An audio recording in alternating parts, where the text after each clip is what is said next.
Bismillahirrahmanirrahim. Assalamualaikum warahmatullahi wabarakatuh.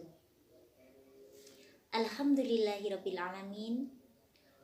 Allahumma salli wa sallim wa barik ala sayyidina Muhammadin wa ala alihi wa sahbihi ajma'in. Bagaimana kabar anak-anak ustazah semua di rumah? Alhamdulillah. Mudah-mudahan anak-anak ustazah semua, siswa-siswi SDIT Ar-Rahmah Tukum Lumajang, beserta ayah bunda senantiasa diberikan Allah kesehatan dan dihindarkan dari segala sesuatu yang mengkhawatirkan, baik perkara dunia maupun perkara akhirat. Amin amin ya rabbal alamin. Izinkan pada kesempatan kali ini ustazah membawakan sebuah kisah. Tapi sebelum itu, supaya kita semua semangat, ayo yang di rumah ikuti ustazah bersama ya. Tepuk anak soleh, aku anak soleh, rajin sholat, rajin ngaji, cinta Islam sampai mati. La ilaha illallah Muhammadur Rasulullah, Allahu Akbar. Alhamdulillah.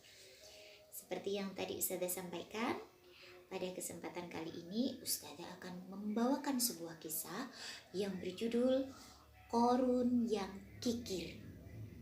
Ya, apa anak-anak? Qorun yang Kikir.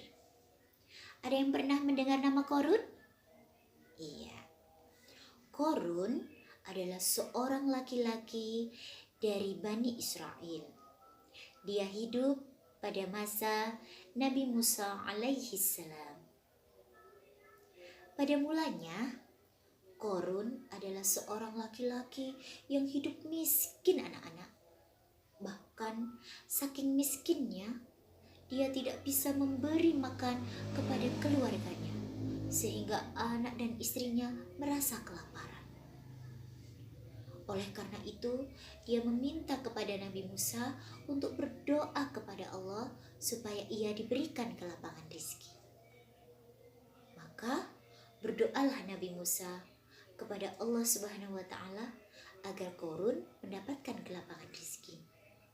Dan juga dikisahkan Nabi Musa mengajarkan kepada Qorun bagaimana cara mengolah emas.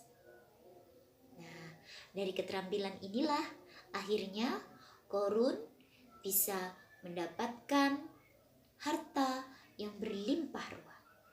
Tapi ingat, semua sesungguhnya adalah karunia dari Allah Subhanahu wa taala. Tetapi ternyata Qorun tidak mengakui itu. Dia menganggap hartanya yang banyak dan berlimpah itu semata-mata karena hasil usahanya sendiri. Nah, di dalam kisah juga dikisahkan bahwa harta Qorun yang banyak tadi, saking banyaknya, harta tadi dimasukkan ke dalam ruangan-ruangan, ke dalam kamar-kamar yang dikunci, dan kuncinya itu terkumpul begitu banyak. Nah, si Qorun ini punya kebiasaan anak-anak. Ada yang tahu kebiasaannya? Kebiasaannya ini biasanya dilakukan setiap sore. Ya, apa? Ngabuburit? Bukan. Nah, ini buat semua kalian yang ada di rumah ya. Karena pada kesempatan ini kita semua di dunia sedang menghadapi pandemi virus COVID-19. Maka demi keselamatan bersama, sebaiknya kita mengindahkan anjuran pemerintah untuk senantiasa stay at home, di rumah aja, jangan kemana-mana. Dan jika memang hendak keluar, maka harus senantiasa mengingat physical distancing, menjaga jarak, dan jangan lupa selalu menggunakan masker. Oke, kita lanjutkan ceritanya ya. Jadi, setiap sore Qorun berkeliling kota memperlihatkan begitu banyaknya kunci brankas dari kekayaannya yang luar biasa.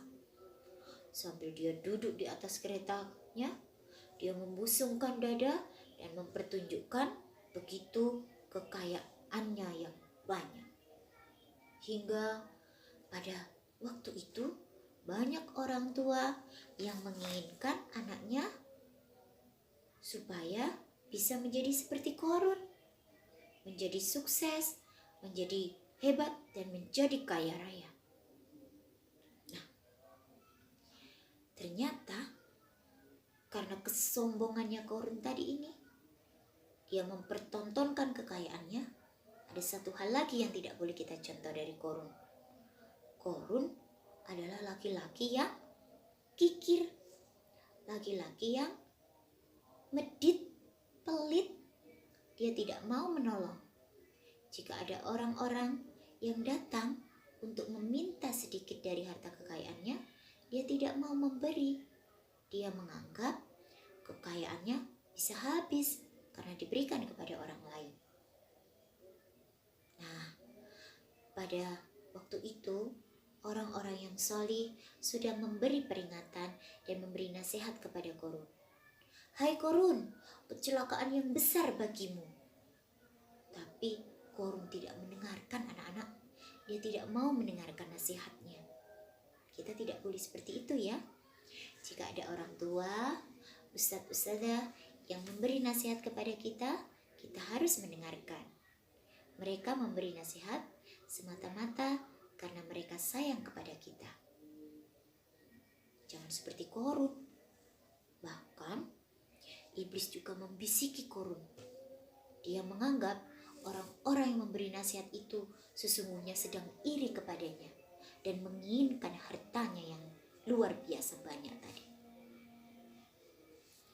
Dia tidak bersyukur. Dia menganggap hartanya yang banyak adalah hasil usahanya sendiri. Dia takabur, dia sombong, dan dia adalah orang yang kikir, tidak mau berbagi kepada orang lain. Maka membuat Allah murka kepadanya. Nanti kalian bisa lihat di Al-Quran dalam surat Al-Qasas ayat 76-80 bagaimana Qarun dikisahkan. Hingga akhirnya Allah memberikan azab kepadanya. Didatangkanlah bencana gempa yang dahsyat, di mana orang-orang berlarian menyelamatkan diri, dia malah berusaha menyelamatkan hartanya. Maka Allah berfirman, maka kami benamkan Qarun dan rumahnya ke dalam bumi, dan tidak ada satu golongan pun yang dapat menolongnya dari azab Allah, dan tiadalah ia termasuk orang-orang yang dapat membela diri. Nah, dari kisah Qarun ini kita bisa mengambil pelajaran. Apa anak-anak? Ya, yang satu, senantiasa bersyukur. Siapa yang bersyukur kepada Allah, maka akan ditambah nikmatnya. Tapi siapa yang mengkufuri nikmat Allah, sesungguhnya azab Allah itu sangat pedih, perih hadirin. Yang kedua, kita tidak boleh takabur, tidak boleh sombong. Bukan yang congkak, bukan yang sombong, yang disayangi handai dan taulan, hanya anak yang tak pernah bohong, rajin belajar, peramah dan sopan. Yang ketiga, kita tidak boleh kikir, harus mau berbagi dengan orang lain. Apalagi hari ini kita sedang berada di bulan suci Ramadan. Alangkah baiknya kita mau berbagi dengan saudara-saudara kita yang membutuhkan, baik itu dalam keadaan sempit maupun dalam keadaan lapang. Nah, anak-anakku sekalian semua, ini yang dapat Ustazah sampaikan, mudah-mudahan bermanfaat bagi kita semua. Kekurangan dan kelebihan mohon dimaafkan. Ustazah akhiri, billahi taufik wal hidayah. Wassalamualaikum warahmatullahi wabarakatuh.